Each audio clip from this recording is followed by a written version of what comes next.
Are you calling to order? I'm calling to order the Ann Arbor Downtown Development Authority meeting for Wednesday, April 4th, 2012. I'll do a roll call. Newcomb Clark, Russ Collins, Bob Gunzel, Here. Lee Gunn, Here. Roger Hewitt, John Heifja, Joan Lowenstein, Here. John Mowat, Here. Nader Nassif, Here. Keith Orr, Here. Sandy Smith, Here. John Splitt. Here. We have a quorum. The next item on the agenda is audience participation.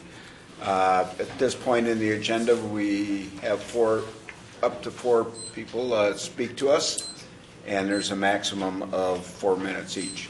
Is there anyone that would like to address the board? Seeing none, we'll go to reports from city boards and commissions. Ray Detter's up first. Ray?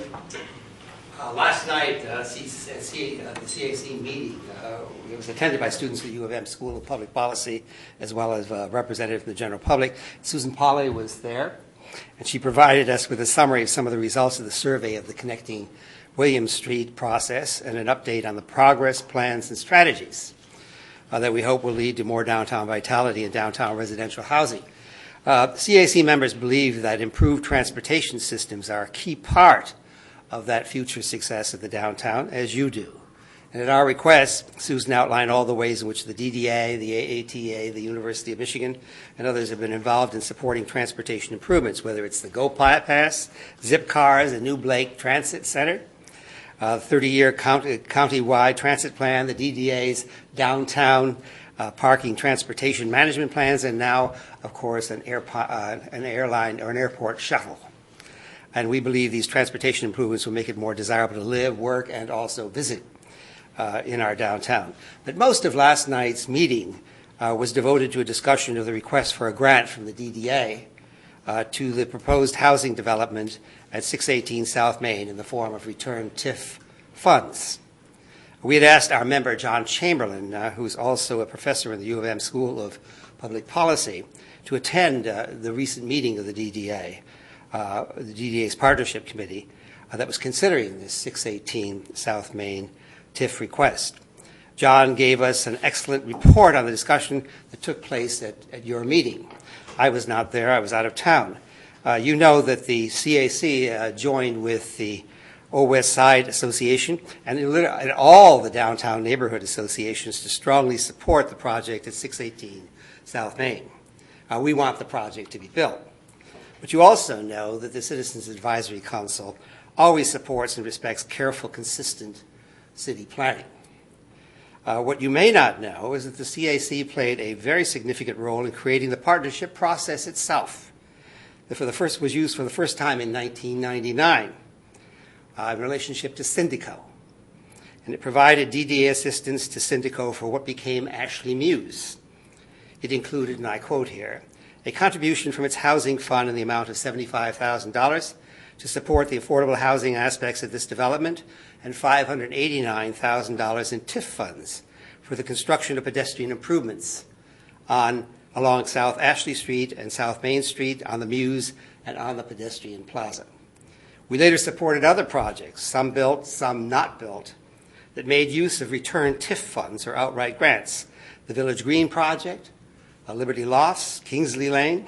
In each case, the Downtown Development Authority struggled to make sure that it followed rules of procedure that were consistent, open equally to all applicants. And some of those meetings were really interesting in order to develop that consistency.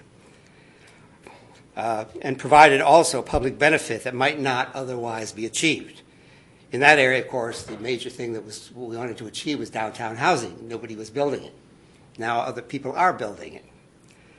And it also included affordable housing. There was a major commitment to the DDA for affordable housing at that time. We haven't changed. The Citizens Advisory Council hasn't in our particular position. And last night, members of the CAC decided that we would continue to support the project at 618 South Main. But we will also continue to insist that any decisions the DDA makes should be based upon the principles that we and you have always supported in terms of approaching the nature of this, that it be consistent, that it be fair, that it be open to anyone, and that it be clearly in the direction that we want to go in terms of public benefits. Let's be consistent and avoid setting any unfair precedent. We will be following closely the discussions and future actions of the DDA on this proposal. At this particular time, we're watching and waiting, and in the same way that you are, considering the nature of the possibilities. Thanks. Thank you, Ray. Other reports from city boards and commissions? Seeing none.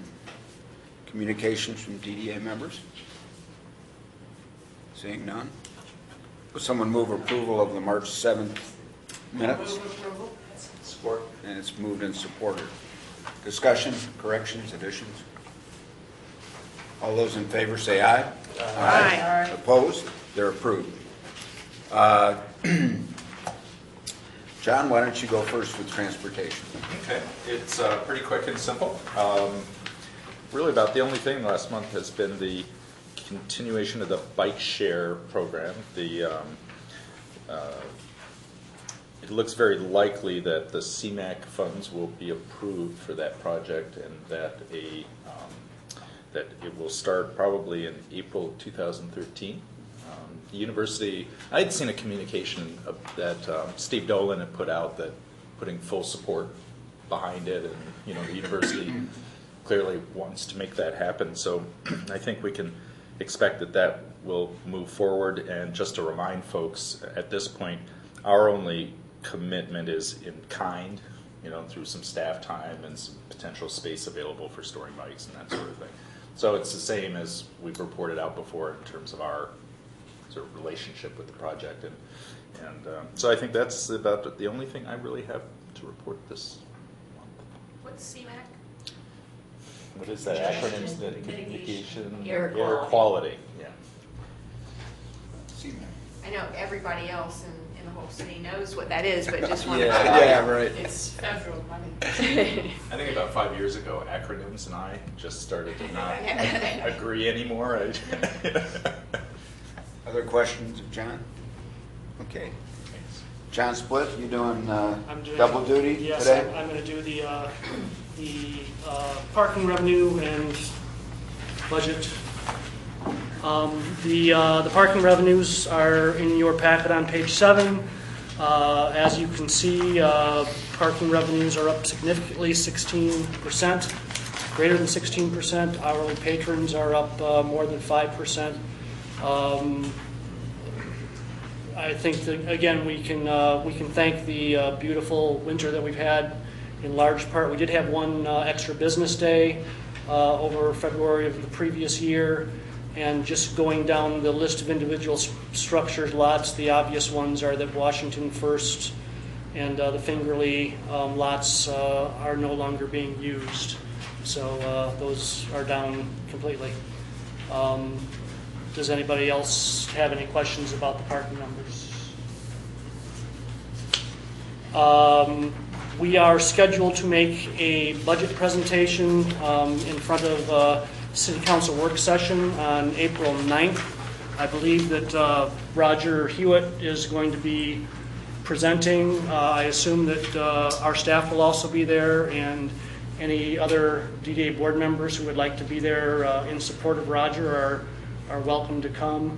I think we are the second item on the agenda. The meeting begins at 7, so probably 7:30ish. If you want to skip the first part, anybody who would like to come and watch Roger's presentation live. Construction. It's a beautiful day to apply waterproofing. The construction on the garage continues to move along nicely. Wall pours are complete, so the structural parts of the structure are complete. They've cured long enough, so it is time to begin the surface waterproofing, and that has started a couple of weeks ago. That is the next step to getting surface concrete poured. Elevators have been installed, and again, all the other mechanicals, plumbing, etc., continue to be installed. And painting, staining is still waiting for a bit warmer weather, but that should start up very soon. My understanding is that Park Avenue We'll be beginning road resurfacing on the north side of the project in the middle of this month, and then go to the south side of the project after they're done, doing work in front of the library, etc. And then obviously Chrisman will finish up the center. We're still shooting for, I think, a May 20th date. I'm still saying Memorial Day, and completion of the garage by the end of June, beginning of July. Questions of John? Thank you. Your next meeting is? Our next meeting is Wednesday, April 25th at 11 a.m. Thank you. Okay. Partnerships, economic development, Sandy? Yep. We had 2 meetings this past month, including a special partnerships meeting to meet with the developer of 618 South Main Street, which is Dan Kettler.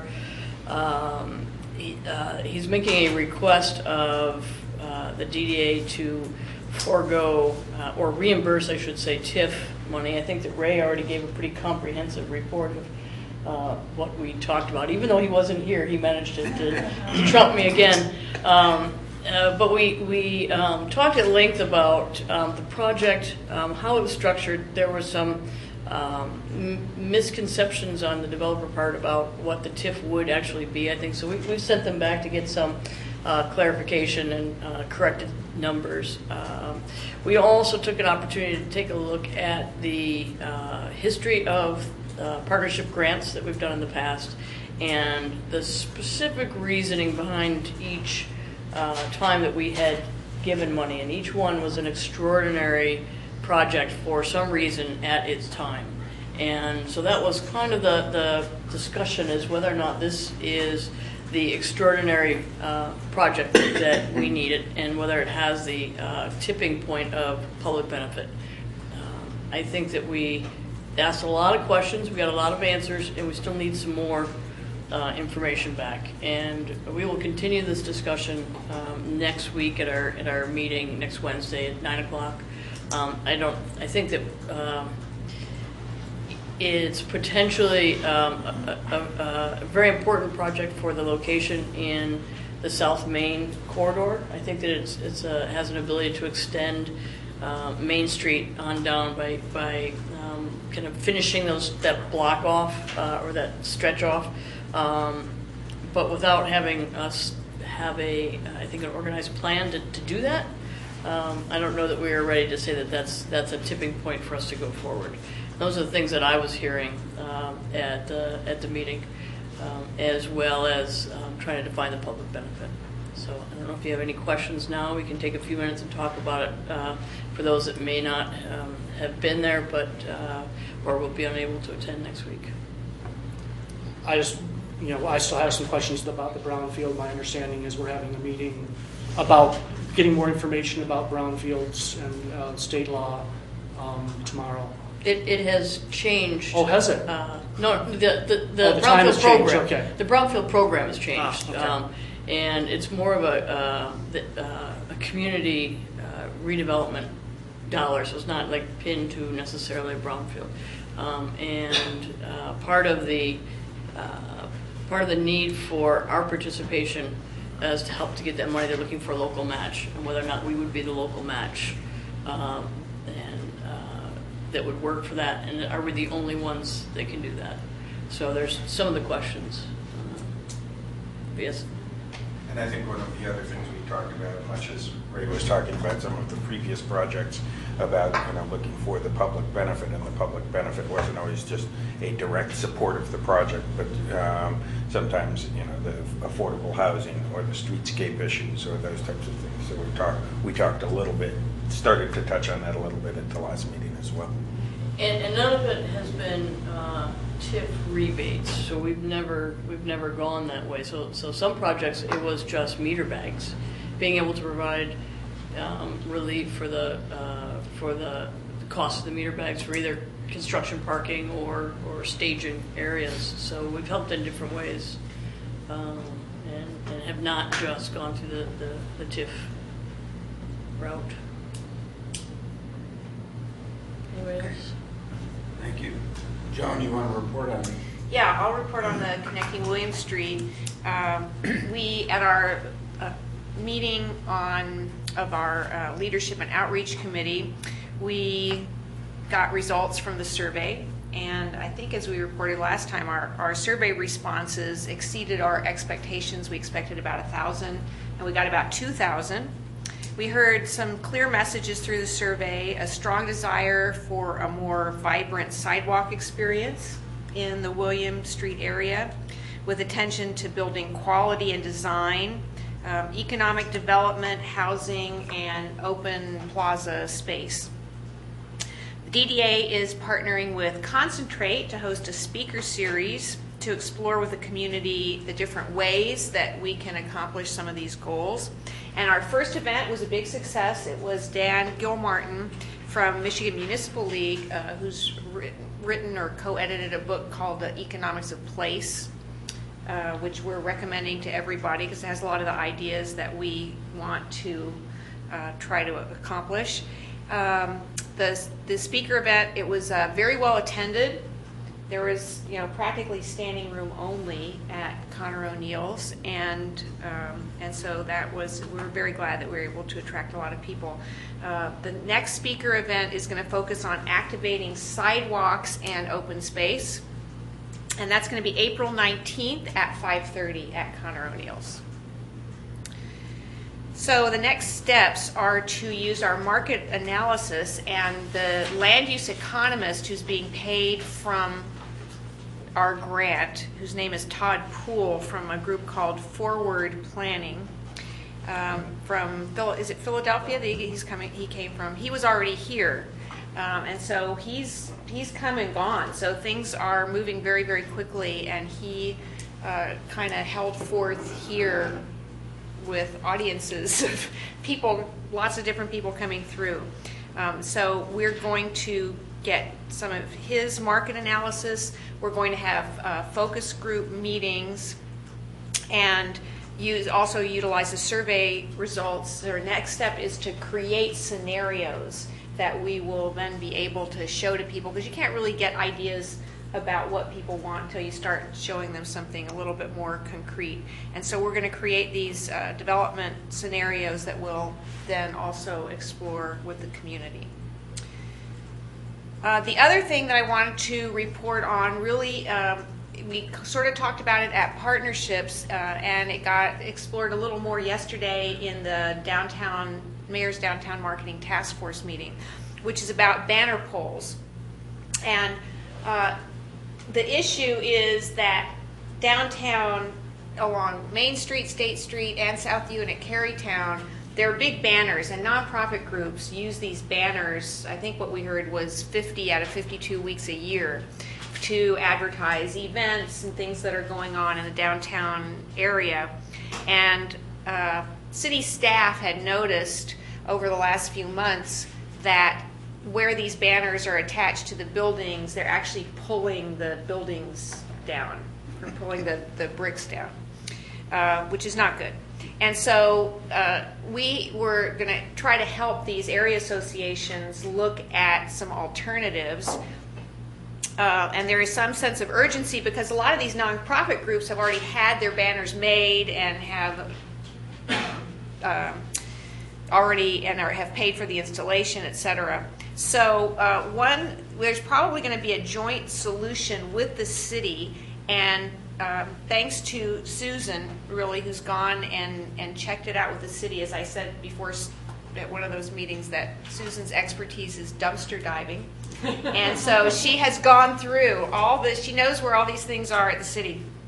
And evidently, what can be done is to use existing light poles and simply extend them and hang the banners on those, so you don't have to dig all kinds of new holes and things like that. It's not going to be cheap. It's going to be about $10,000 for each location because they have to be, because of the wind blowing all this stuff, they have to be very expertly anchored. So the DDA staff is going to keep exploring how these things are going to be paid for, but chances are there will be some requests for DDA assistance with with that. But it looks positive. It looks like, something can get done sooner rather than later. How many are there? There are seven locations. Other questions, comments for Joan? I think that's it. I guess one quick question. So I assume that the building owners are obviously very much part of all this conversation about the timeline. And are there any liability issues or that somebody's addressing? Yeah, we'll let Susan talk about it. What's interesting is nobody knows when these wires were strung between the buildings. City staff have a conjecture that they were all installed about the same time. Many building owners aren't even noticing that they're there, and until these bricks started being pulled and the brick panels, I don't know that many of them cared that much. The liability issue is a concern. City staff went to the buildings where there was damage taking place and removed the wires lest bricks fall on pedestrians down below. As to the damage to the buildings, since they were not installed by the city, it's important to know the city is not responsible to repair the building. What's nice about the solution about the banner poles is it puts it in the public right-of-way. It's separate from the buildings. It's a long-term solution. I appreciate the accolades, but I also want to give it up. We had several council members who played a role, city staffers who played a role in finding solutions, and at least initially I think the Main Street Association and the Main Street Biz are looking to play a role in this as well. So it's absolutely the demonstration of team effort, a lot of knowledge shared, a lot of commitment to trying to find a solution quickly, and it's something that we all take for granted are these banners. So I think we're going to find a good solution pretty quickly. And was it, am I correct, Susan, in saying that a lot of these poles already exist? The poles themselves exist? They do, and that's the piece where the city staff were so useful. We met with some council members Briere and Lum and Darren Zinski, and at that meeting they were asking, what can we do, what can we do quickly? Staff then brought the idea, we've got poles in the yard already. We've got 4 new ones and several used ones. If we can find a funding source to replace them, because obviously the city doesn't have things laying around that aren't going to be put to use, we can put these things to use more quickly. And so that was their solution. They have the wherewithal to get them in and get them in quickly. And then the monies would be used to then buy new poles for the city's purposes. What's nice about it, again, is the associations are all managing these banners already. They are doing traffic control. So when it's one group followed by the next, followed by the next, they're the ones managing that. And this allows that to sort of remain at a very local level so that each of that pieces of conversation, installation are being managed through the associations. Right, and there may be a slight increase in the permit fee for these. As a reimbursement to the installation cost, that's Right. exactly right. There's a nominal fee to get a banner up, and what's being explored is a reimbursement for the capital improvement cost. No one thought that the amount being suggested was in any way overly large, and given that there's a cost to install and remove the banners, a cost to print the banners, the nominal amount to reimburse on the poles was thought to be probably among the lowest costs associated with it. So it was definitely a team effort with, I think, a very positive outcome. Nice job. Which is great. The other thing is that's sort of in a partnerships area is the issue that we've been talking about for so long of panhandling downtown, and this was discussed also yesterday at the Downtown Marketing Task Force meeting.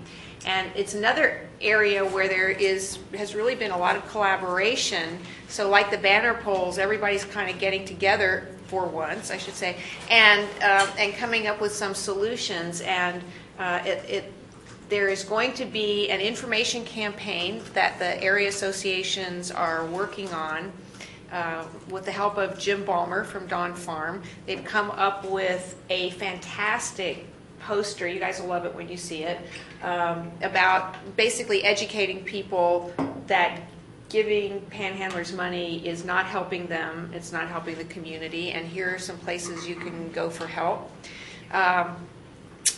Through Bob, we really found out that the county structure has changed in terms of what their services are. They're getting a little more consolidated too. So Project Outreach Team Port, which is funded through the county, whereas they didn't, although they were called outreach, they didn't do a lot of outreach before. They are now seeing outreach as their mission. We had a couple of their people at the Downtown Task Force meeting yesterday, and they have come forward and said, call us, we're going to work with the police so that these panhandling problems, which are not really homelessness problems, but more drug abuse, alcohol abuse problems, they will be able to get services for the people who are causing some of the problems. And so Susan and I were, and I think Sabra Briere would concur that after this downtown marketing task force meeting yesterday, we were really optimistic because a lot of things seem to be coming together for the downtown. We had Interim Chief Cito also, who was talking about increased police presence in the downtown. So it's all sounding really good. Very, very positive outcomes. Questions? Okay, thank you, John. Other DDA business? Seeing none, it's that portion of the agenda where we have audience participation again. Is there anyone that would like to address the board? Last chance. Ryan, you're not getting up. Okay. All those in favor say aye. Aye. We're adjourned. So it went well yesterday. These guys showed up. They did. Thank you so much for